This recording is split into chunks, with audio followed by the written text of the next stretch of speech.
Right, hello everyone. This is the third in our series of NPTEL lectures on the Ideologies course 2019-20. We're going to do our third topic, which is liberalism, and we'll start with the subheadings. It's quite a long topic, so there are several subheadings. Here are the subheadings, which you'll get as well. We'll start with a short introduction, a sort of historical and factual background. We'll then look at the key concepts with examples wherever possible, as always. Now, the key concepts in liberalism are the individual and the concept of rights, freedom, reason, justice, and toleration. Those are the main concepts. They lead on into the forms of the liberal state and its institutions. Those then lead on into the idea of representative government and unresolved tensions between liberalism and democracy. Well, that then leads to another main issue in liberalism, which is political pluralism. Civil society is another main concept or subconcept. We'll then go on into the kind of economics that we would find in liberal systems, liberal economics. We'll then look at three different major forms of liberalism. That is classical liberalism and neoliberalism and modern liberalism. We'll go on to look at multiculturalism, which is another form of liberalism or a consequence of it. And we'll, of course, look at the main problems, for example, abandoning any substantive ideology, the right to choose, and the concept of rights. Those are the main problems in liberalism. And we shall cover all these subheadings as we proceed, with examples throughout. So, let's start with our introduction to liberalism. Well, it's much more obviously an ideology than, say, conservatism, because liberalism embodies a range of specific ideas, and these often result in very specific approaches to political life, including the organization of the state and society. Very often liberal ideas result in a range of particular policies. And today we can look at a policy and say, yes, that inherits liberal ideas, or it expresses them, and so on. But there's a significant difference between conservatism and liberalism, and this is it. Liberalism has often had a transformative and even revolutionary effect on societies where it's been propounded and usually accepted. It's also a distinctively modern ideology. It's associated with production on a mass scale, that is, with the Industrial Revolution in the 18th and 19th centuries, and it's associated with industrial capitalism. Both of these, in Northern Europe at least, constituted decisive challenges to established feudal societies and their inherited hierarchies. Well, in English life, where liberalism started in its modern form, the term liberal used to refer to attitudes, I beg your pardon, I'll rephrase that. In English life, the term liberal used to refer to attitudes and activities among the aristocracy. But in the early 19th century, it came to have a much more specifically political meaning. For political usage at the time, the word liberal seems to have been derived from the Spanish word liberales, and that word seems to have had connotations of narrowness.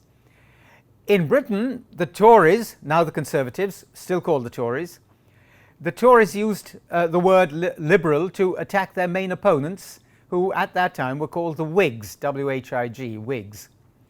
The Whigs themselves started to use the term liberal or liberalism to describe groups or individuals and attitudes which involved reform without revolution. And that is still very much a central issue for liberalism, reform without revolution. So from about the second half of the 19th century, the term came to mean the policies and attitudes of the newly formed Liberal Party. And that was the new name for the Whigs, the Liberal Party. The term liberalism, or liberal attitudes and so on, also came to be associated with the emerging middle or upper middle classes, that is, the new business and financial classes. This was an emerging merchant and trading class who started to use new systems of accounting, in particular double entry bookkeeping, which had started much earlier than that, but they started to use these accounting systems on a much bigger scale and became, particularly as the empires spread, they became a much more powerful economic class, or in economic terms they became a much more powerful class. With their greater economic strength, they started to demand commensurate political changes. It's worth noting that the term liberalism itself says very little about the specific arguments that are put under liberalism. For example, the English philosopher John Locke, 1632 to 1704, is now described as one of the founding figures of liberalism, but in his time he was not called a liberal, and he seems not to have been widely regarded as a liberal until his political work. He wasn't really called a liberal until his political work came under fresh scrutiny from the middle of the 20th century onwards. Well, politically, liberalism has been adopted extremely widely around the world. It hasn't always been an explicit commitment, but it has spread very widely. Most democracies today have procedures and institutions which embody or show liberal values. Examples would be free and fair elections with a universal franchise and secret ballots. Other examples would be laws protecting rights, laws ensuring or implementing a policy of anti-discrimination legislation. Other examples would be contributory systems of unemployment benefit, where employers, employees and the state all pay in to an unemployment benefit fund for people to qualify for unemployment benefits if they encounter unemployment which isn't their own fault. And that's very much a liberal principle. We'll see examples like these later on. Other examples would be state pensions. We pay in while we work and gain either an occupational or a state pension. Further examples would be governmental attempts at broad forms of economic management. I repeat, economic management rather than economic control. Now, yes, well, it is true that liberalism or liberal principles can be found globally or almost globally, but it's far from clear how successful the application or adoption of liberalism has been. Many of its ideas continue to be strongly disputed, and we'll look at examples of those disputes. In addition, the history of liberalism is closely associated with the spread of imperialism and the imperialist exploitation of millions, tens, perhaps hundreds of millions around the world. Imperialism has also been associated with open statements of racial superiority by its own proponents, and such statements, including assumptions or statements that some cultures are superior to others, are occasionally still made by liberal ideologues. Well, liberalism did arise in a specific historical and economic context, and its earlier statements, its initial statements, involved a set of ideas which challenged established ideas of society and authority. More specifically, as a body of ideas, liberalism rejects the imposition of power and authority from above.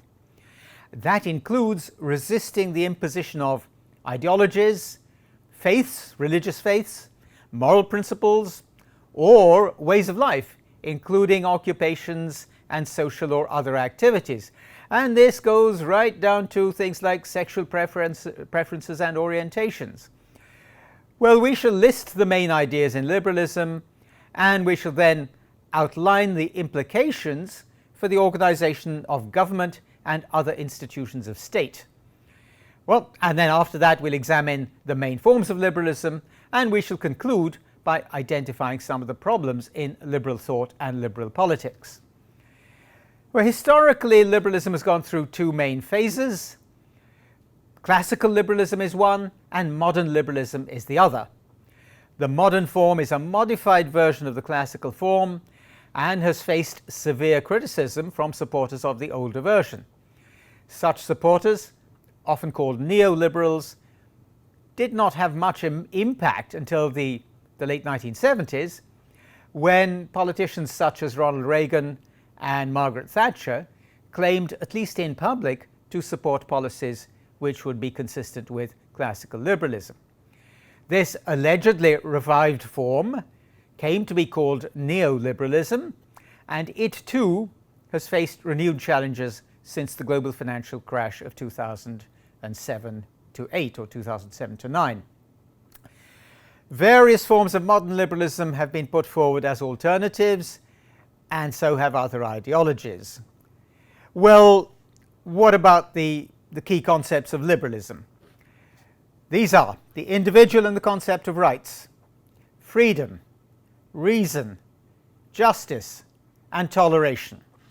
We'll start with the individual and the concept of rights. For liberalism, the individual is the basic unit of society. You remember that for conservatism, the family is the basic unit of society, but in liberalism, it's the individual. And the individual must be protected, according to liberalism. The individual must be protected by a range of rights, and these constitute absolute limits to the powers and actions of official bodies.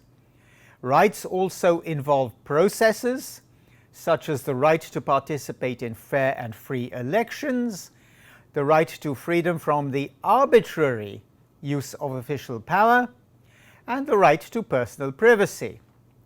A range of roughly simultaneous processes seem also to have given rise to the idea of the individual as being protected by rights.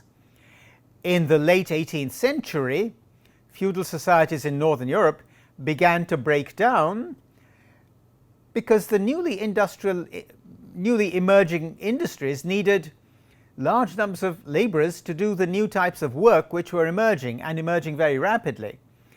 What kinds of jobs were involved? What kinds of occupations were involved? These were mainly routine jobs, operating machines in factories, or manual jobs in extractive industries like mining, particularly coal mining, which provided fuel to power the new emerging industries. Conditions in both those types of industry were truly terrible for something like a century and a half. They often are in many parts of the developing world. They continue to be truly terrible, and we're aware of the scandals which have emerged in the media. Until, well, mass trade unions appeared about the middle of the 19th century, conditions continued to be terrible. Mass labor movements, trade unions for example, had some effect, but the millions and even tens of millions who moved from rural areas to the new cities did get year-round work, which gave them some relief from the seasonal rural cycle of glut and famine or near famine. Millions were also thrown off the land by laws like the British Enclosure Acts. The country's parliament was at that time made up of mainly made up of rich aristocratic landowners, and the parliament passed these laws between 1750 and about 1860, and by 1860 almost no common land was left. The rest had in effect, and this I quote, had in effect been stolen. Now that process, not just of the theft of land, but the large-scale movement of people from rural areas to the regular year-round employment that is to be found in cities and industries in and around cities continues in the developing world, and it's a major factor in the rural-urban migration, which is such a substantial factor in today's India. Well, in addition to these economy-driven movements of people to find work in the new industries, new financial and business classes were emerging. These new classes devised credit-based ways of funding manufacturing industries which could make use of the many inventions that were also emerging at the time. Things like the spinning wheel, various ways of powering industries by using water mills and so on were emerging, and various ways of increasing productivity by introducing machines, even ones made of wood, such as power-driven looms or wheel treadle-driven looms and so on, were emerging, and these were expensive to build. So the people trying to get into the new industries devised credit systems so that they could fund manufacturing industries in the expectation of future profits. Now, as it happened, their wealth increased rapidly, and these emerging classes began to seek more political power, and therefore they challenged the existing hierarchies of inherited wealth and privilege and power. Now, their claim to increased power involved the idea that individuals have their own unique talents and capacities, and therefore they wanted changes to the traditional hierarchies which prevented individuals from developing their own capacities. This emerging merchant or mercantile or trading class also held that the inheritance of occupations, the tradition of inherited occupations, allowed individuals to develop only certain capacities, or perhaps prevented them from finding out what they were best at. So according to the new class, individuals must be free to develop their own capacities, and therefore to advance themselves in life. In Latin, the word liber, the root of the word liberal, means free. Liberal theorists also argued that everyone has a right to develop their own talents, irrespective of the social class or status which they inherit, and therefore such a right must be protected against interference or restrictions. For liberalism, human individuals have these rights because they're human and nothing else. Such theories have been called natural rights theories, and in everyday discourse the rights involved are often called human rights. Well, they have their consequences. Such theories have their consequences. One is that if we accept them, if we accept natural rights theories, then we must not interfere with human beings' freely made decisions. And furthermore, we must not exploit people or use them as instruments for our own purposes. This idea that people are ends, I beg your pardon, I'll start again. This idea that people are ends in themselves and not means to others' ends was most famously stated by the philosopher Immanuel Kant in the 1780s. What did he say? He concluded that people, because we're willing beings and reasoning beings, are self-contained ends in ourselves, and therefore we must not be used as means to other people's ends. Well, within liberal theory, rights are not meant to protect us so that we all attain equal status in life, or achieve the same things, or even the same kinds of things. Instead, liberalism requires that we're protected against interference or restriction in the choice of our activities and our pursuit of those activities. This has often been called negative freedom, and that's a phrase created by the philosopher Isaiah Berlin. Many of the rights created in modern democracies, such as those found in anti-discrimination law, express or embody the idea of negative freedom. That is, that idea, negative freedom, is also shown in other kinds of procedural rights, such as the right to a fair trial, rights to free and fair elections, and so on. These rights involve protections against interference, but they make no claim that we have a right to autonomy, that is, a right to be in control of our own lives. Berlin called that kind of right to be in control of our own lives positive freedom. He called it a right to positive freedom. Well, in effect, liberalism relies very strongly on the primacy of the individual and of individual rights. That then means that we must not impose a moral or political system or an ideology on individuals, or a religious faith or whatever. It also means that we must not state any substantive theory of human nature. Many liberal theorists have put forward strong and even very strong critiques of the terrible consequences that have followed when ideologies or substantive theories of human nature have been imposed and then often defended at all costs. Historically, liberals can adduce a great deal of evidence to support their position.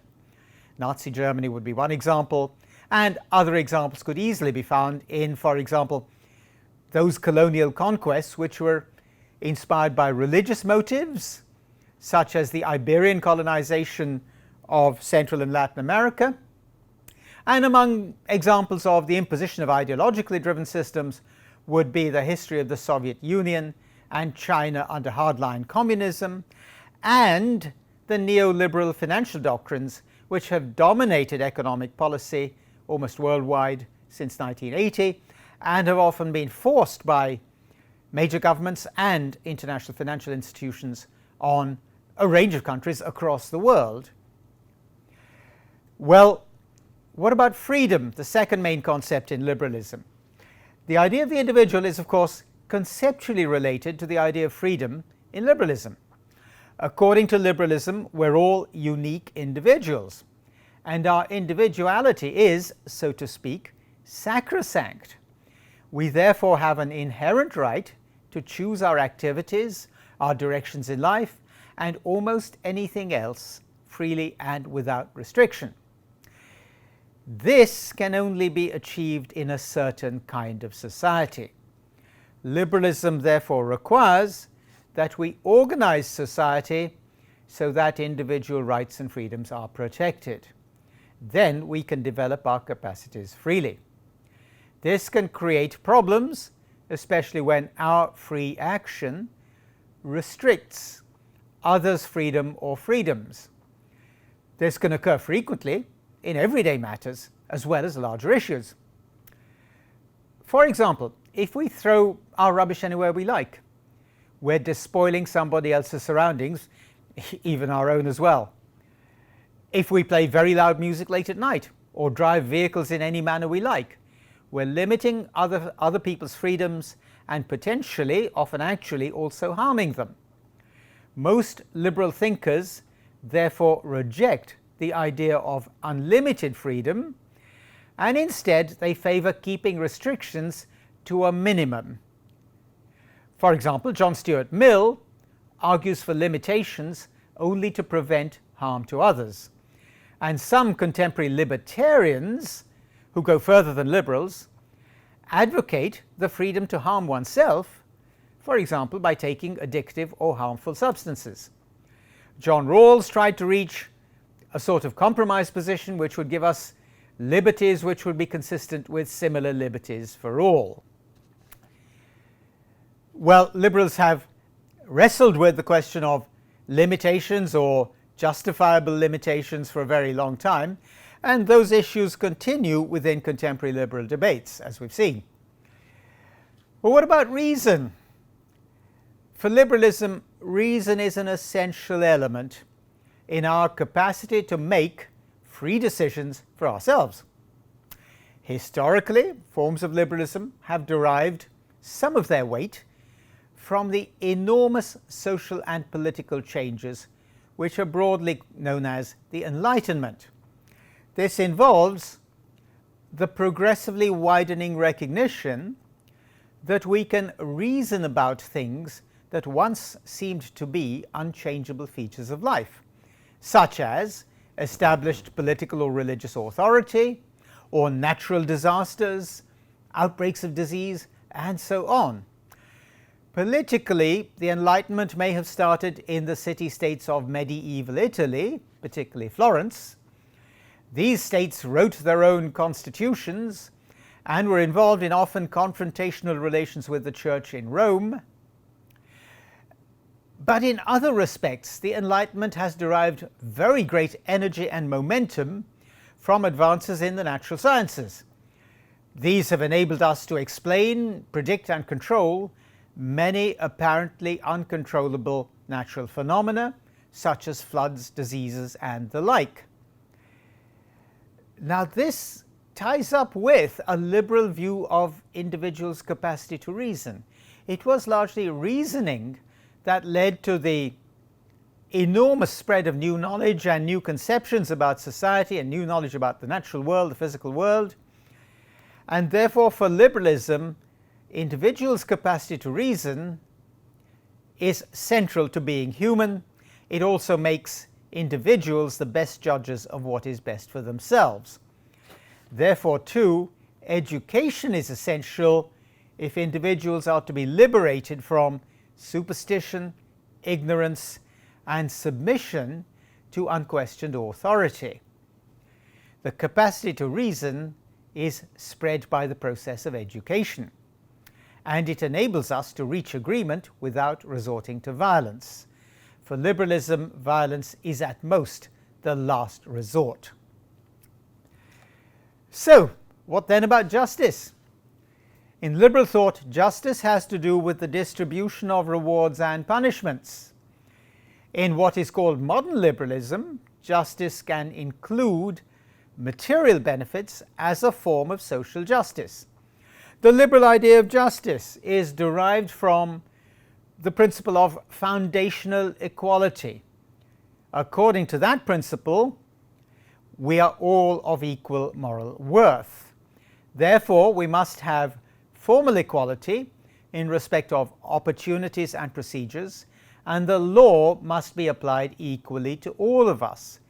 We must also have a fair distribution of rewards and entitlements. That in turn means that liberal theorists oppose things like arbitrary discrimination. For example, discrimination on the grounds of gender, ethnicity, religious affiliation, and so on. Rights therefore include the right to fair procedure. Laws against arbitrary, that is, unjustifiable and random discrimination, are typically liberal in form, or they express liberal values. This does not have to mean equality of outcome or equality of achieved social status.